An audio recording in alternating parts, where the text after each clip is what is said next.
Hello everyone, जैसा कि आप सबको पता है कि आपका हिंदुस्तानी म्यूज़िक वोकल कोड 034 का एग्ज़ाम है 20 मार्च को। सो बहुत सारे बच्चों को टेंशन हो रखी है कि इतना सारा सिलेबस है कि हम कैसे पढ़ें, और कई बच्चों को तो इतना डर है कि वो पास भी कैसे हों, उनको इतना डर लग रहा है। ठीक है, सो मैं उस हिसाब से आपको बता रहा हूँ कि अगर आप पास हो जाओ और अच्छे नंबरों से हो जाओ, है ना, बिकॉज़ इतना सारा सिलेबस आपको सारा पढ़ने की ज़रूरत नहीं है, क्योंकि ऑप्शन में बहुत सारे क्वेश्चंस आएंगे।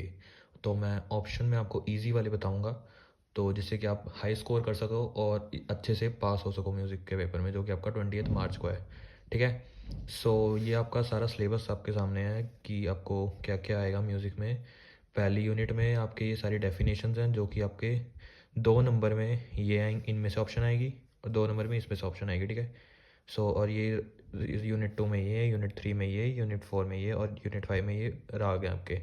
तो आप सबको ये सारा पढ़ना है, ऐसा बिल्कुल नहीं है। आपको इसमें से थोड़ी लिमिटेड सी चीज़ें पढ़नी है, वही मैं आपको आज बताने वाला हूँ। सो ये रही वो लिमिटेड सी चीज़ें जो आपको पढ़नी है। सो पहली यूनिट में जैसा कि आपको पता है कि आपकी सारी डेफिनेशंस हैं, और ये डेफिनेशंस में आपको ये सारी डेफिनेशंस पढ़नी है, बिकॉज इसके 4 मार्क्स पक्के करने हैं आपको, है ना।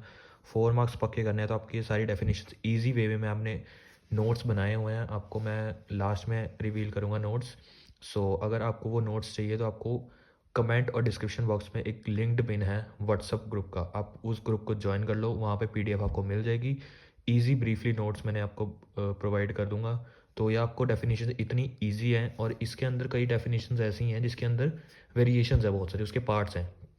तो अगर आपको उसके पार्ट्स भी पढ़ने हैं तो वेल एंड गुड है, क्योंकि उसके पार्ट्स में से ही आपके एमसीक्यू आने वाले हैं। ठीक है, और रागों का यूनिट 2 में आपका रागों का समय सिद्धांत, ये तो आप बोल दो मोस्ट कंपलसरी है। ठीक है, बिकॉज ये 2 मार्क्स में पक्का ही आएगा। तो ये रागों का समय सिद्धांत भी मैंने बहुत अच्छे से आपको एक नोट्स की फॉर्म में आपको प्रोवाइड कर दूंगा, अगर आप पीडीएफ में ही। सो ये आपका मतलब ये स्टार बना लो कि ये छप चुका है आपके पेपर में जाके, है ना। रागों का समय सिद्धांत मैंने इतने अच्छे से एक्सप्लेन कर रखा है वो नोट्स के अंदर, तो आप वो पढ़ सकते हैं। आपके टीचर ने आपको बहुत सारा कुछ लिखवाया होगा, बट मैंने ऐसा नहीं किया, क्योंकि 2 नंबर के अंदर ही आना है। तो 2 नंबर में बेटा क्या ही लिख सकते हो आप, है ना। तो उसके अंदर इसके बहुत सारे अंदर वेरिएशंस भी हैं, उसके अंदर से एमसीक्यू बन सकते हैं। तो मैं वो भी आपको नोट्स में बताऊंगा कि मतलब कैसे आएंगे आपको, है ना, एमसीक्यूज। तो वो आपको कर लेने अच्छी तरह। ठीक है, नेक्स्ट आ जाते हैं हम संगीत परिजात और संगीत रत्नाकर। संगीत परिजात और संगीत रत्नाकर 2 ग्रंथ हैं म्यूजिक के, जिसमें से देखो, या तो ये एक आ सकता है इसमें से 2 नंबर का पक्का, मतलब एक तो आएगा ही आएगा, है ना, ये तो कंपलसरी है कि वो आएगा ही आएगा पेपर में, है ना। 2 नंबर में आएगा, और या तो एक, दोनों अलग अलग चॉइस ऑप्शंस में आ सकते हैं, दोनों अलग अलग क्वेश्चंस में, अलग अलग क्वेश्चंस के साथ ऑप्शंस में आ सकती हैं। मतलब या तो ये एक ही ऑप्शन में आएगा किसी के साथ, या तो ये दोनों ही, है ना, अलग अलग क्वेश्चन बन के आ सकते हैं। तो आपके ये 4 नंबर यहाँ से पक्के हो जाएंगे। मतलब अगर आपको ये दोनों नहीं करने तो इसमें से एक तो करने हैं, बिकॉज आपके 2 नंबर पक्के आ जाएंगे। अगर ये दोनों अलग अलग आ गए फिर आपके 4 नंबर्स बन जाएंगे, वो ज़्यादा अच्छा हो जाएगा। ठीक है, उसके बाद आ जाते हैं हम जीवन परिचय पे। जीवन परिचय और संगीत में योगदान, ये तो बिट्टा का पक्का आएगा ही आएगा। अब ये मुझे ये नहीं पता कि इसके साथ ऑप्शन में आ सकता है या आप इंडिविजुअली आ सकता है। ठीक है, ये 2 नंबर में आएगा। आपके टीचर ने मुझे पता है बहुत बड़े बड़े लिखवा रखे होंगे, मतलब इनके इनके जो बायोग्राफीज़ हैं, बट मैंने ऐसा नहीं किया। मैंने बायोग्राफी उतनी ही लिखवाई है जितना सैम्पल पेपर में मार्किंग स्कीम है और प्रीवियस ईयर के मार्किंग स्कीम है। ठीक है, सो बड़े गुलाम अली खान, फयाज खां और कृष्ण राव शंकर जी की मैंने आपको बायोग्राफी प्रोवाइड कर दूंगा पीडीएफ के अंदर। तो इनके मोस्ट इंपॉर्टेंट हैं घराने, क्योंकि घराने आपको एमसीक्यू में भी आ सकते हैं, और इनके जो असर्शन रीजनिंग है उसमें भी आ सकते हैं। ठीक है, तो नेक्स्ट आता है हमारा झपताल, एकताल और धमारताल। ये आपको इसके परिचय लर्न करने की ज़रूरत नहीं है, बस आपको अगर परिचय भी लर्न कर लेंगे तो आपको टेबल बनाने की ईजी हो जाएगी। ठीक है, ये भी आपका 2 नंबर में आएगा, और ये तानपुरा मिलाने की विधि भी तो आपकी 2 नंबर में आएगी। अब मुझे ये लग रहा है कि ये दोनों ऑप्शन में आ सकते हैं, या तो अब ये अलग अलग ऑप्शन या अलग अलग क्वेश्चन के साथ ऑप्शन में आ सकता है। तानपुरे मिलाने की विधि तो आपके स्टार मार्क कर लो, ये सबसे ईजी है और ये स्कोरिंग है, क्योंकि 2 नंबर इससे पक्के हो जाएंगे, हैं, ये तो पक्के आएगी आएगी तानपुरे मिलाने की विधि। तानपुरे मिलाने की विधि के साथ आपको इसका अगर डायग्राम आ जाए वो भी अच्छी बात है, और इसका थोड़ा सा आपको इसकी इंट्रोडक्शन आ जाए वो भी बड़ी अच्छी बात है। ठीक है, उसके बाद हमारे ये सबसे कॉम्प्लेक्स जो बच्चों को लगता है, ये राग। राग बहुत बड़े बड़े हैं आपके सिलेबस में। सो आपको मतलब हर राग का आपको विलंबित ख्याल भी कराया होगा, द्रुत ख्याल कराया होगा, तराना धमार सब करवाया होगा, तीनों रागों का, है ना, राग बागेश्वरी, मालकोस और भैरव का। तो इसकी पहले तो बात, इंट्रोडक्शन आपको कंपलसरी है, इंट्रोडक्शन आपको करनी ही करनी है बेटा, जैसे मर्जी, बिकॉज ये 6 मार्क्स में आएगा। और ये अगर इंट्रोडक्शन कभी कभी 2 मार्क्स में अकेले राग की किसी भी राग के पूछ सकते हैं वो, ठीक है ना। तो आप इंट्रोडक्शन बताए कंपलसरी ही कंपलसरी है। इसके अंदर आपका वादी संवादी जाति थाट उसका आरोह अवरोह पकड़ गायन समय मिलता जुलता राग, ये सब आपका इंट्रोडक्शन के अंदर एलिमेंट्स आ जाते हैं। ठीक है, वो आपको तीनों के लर्न करने ही करने पड़ेंगे, बिकॉज आपको ये तीनों लर्न नहीं करेंगे तो आपको मुश्किल हो जाएगी। ठीक है, तो उसके बाद अगर आपको ये इसकी नोटेशंस करनी है तो नोटेशंस में आपको मैं क्या बता रहा हूँ फंडा, सैम्पल पेपर को मैंने एनालाइज किया और प्रीवियस ईयर क्वेश्चन पेपर को एनालाइज किया। तो उसमें क्या है, किसी भी राग का या तो आपको द्रुत ख्याल और विलंबित ख्याल पूछेंगे एक क्वेश्चन में। ठीक है, एक क्वेश्चन आएगा उसमें पहले या तो विलंबित ख्याल पूछेंगे किसी भी राग का या द्रुत ख्याल या द्रुत ख्याल। ठीक है, मतलब ये ऑप्शन, ये दोनों ऑप्शंस में नहीं है, इनमें से एक तो वो मतलब अपनी तरफ से डाल देंगे।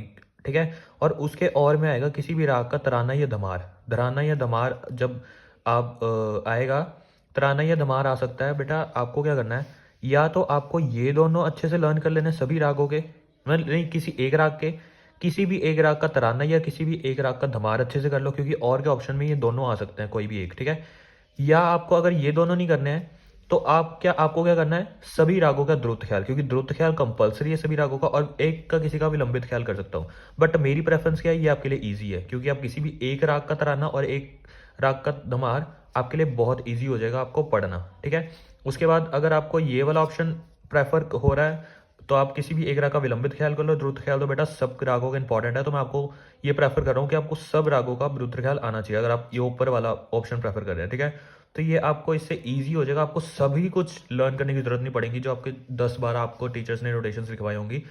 इससे क्या होगा, अगर आप ये कर रहे हो तो आपको सिर्फ 2 नोटेशंस लर्न करनी पड़ेंगी, और अगर ऊपर वाली कर रहे हो तो आपको सिर्फ 3 और एक ये 4 मिला के 4 नोटेशंस लर्न करनी पड़ेंगी। तो I will prefer this one, so you can do this in your exam.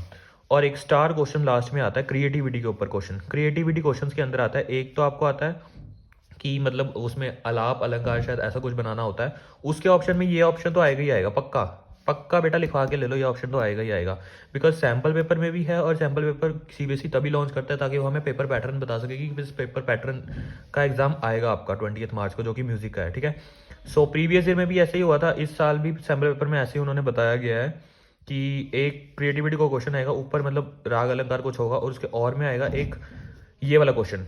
उसमें क्या आएगा, प्राचीन या आधुनिक समय का ख्याल तराना गायकी आपका, जिससे आप इंस्पायर होगे। ठीक है, इंस्पायर हो, तो अगर आपको प्राचीन का आया तब तो आप इन तीनों में से किसी भी एक 6 नंबर का क्वेश्चन पक्का कर लेना आप। ठीक है, और आधुनिक समय का आया तो मैं उसमें भी आपको पीडीएफ के अंदर डाल दूंगा।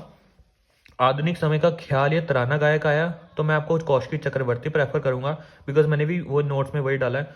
और अगर ध्रुपद गायक आया उसका आधुनिक का, तो आप उदय भावलकर की बायोग्राफी लिख सकते हैं। बेटा ये तो स्टार क्वेश्चन है, ये इंपॉर्टेंट है, इसमें से ये तो आएगा ही आएगा, ये भी आएगा ही आएगा, तानपुरे मिलाने की विधि भी इंपॉर्टेंट है, संगीत परिजात संगीत रत्नाकर भी आएगा ही आएगा, ये भी आएगा ही आएगा, और इनमें से डेफिनेशंस तो ऑप्शंस में आएंगी आएंगी। 4 नंबर के ये, मतलब आपके कितने नंबर पक्के हो गए, 6 नंबर, तो 6 नंबर का ये आएगा क्रिएटिविटी का क्वेश्चन, 6 यहाँ से पक्के हो गए, 6 यहाँ से पक्के हो गए। ठीक है, 6 12 12, और अगर आपको इसके इंट्रोडक्शन कर लेंगे किसी अगर एक्स्ट्रा नंबर में आ जाए तो आप इसको, चलो मैं प्रेफर अभी नहीं करूँगा बिकॉज ये एक श्योरली नहीं है, क्योंकि ये इसके साथ भी आ सकता है।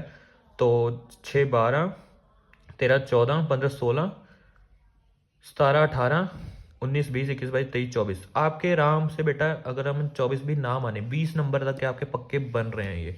तो आपको इतनी सारी, अगर आपको सिलेबस अगर आपको नहीं पढ़ना तो मैंने आपको ईजीएस्ट वे बताया, क्योंकि बहुत सारे बच्चे क्या करते हैं, ये हमारा सिलेबस है आपके सामने, इस सब को देखते हैं उनको पता ही नहीं लगता इसमें पढ़ूँ क्या, क्या पढ़ना है क्या नहीं पढ़ना है ना। तो ये मैंने यहाँ भी बता रखा है, जैसे कि इसमें ऑप्शंस कैसे आएंगी। ठीक है, तो मैंने आपको ईजीएस्ट वे बता दिया कि आप अपनी प्रिपरेशन कैसे कर सकते हैं, जिससे कि आपके, अगर बच्चा सारी वेरिएशंस पढ़ के जाएगा तो उसको एमसीक्यू करने में हेल्प मिलेगी, जिसके उसके 30 में से 30 आ जाएंगे। और अगर आपको पासिंग मार्क्स भी लेने हैं बेटा, तो आप पास भी 20 लेके तो आराम से हो जाएंगे। तो मेरी यही आपसे मतलब वो है कि अगर आपको ये ऐसे प्रिपरेशन करोगे ना तो आपके पक्का अच्छे मार्क्स आ सकते हैं। और अगर आपको, मैं नोट्स की बात कर रहा था, तो मैं आपको कमेंट सेक्शन में एक लिंक पिन करूँगा और डिस्क्रिप्शन में भी डाल दूंगा लिंक व्हाट्सएप ग्रुप का, जिसमें आपको ये सारे, मैंने आपको आपके सामने ये नोट्स, ये सारे मैंने ब्रीफली नोट्स बना रखे हैं।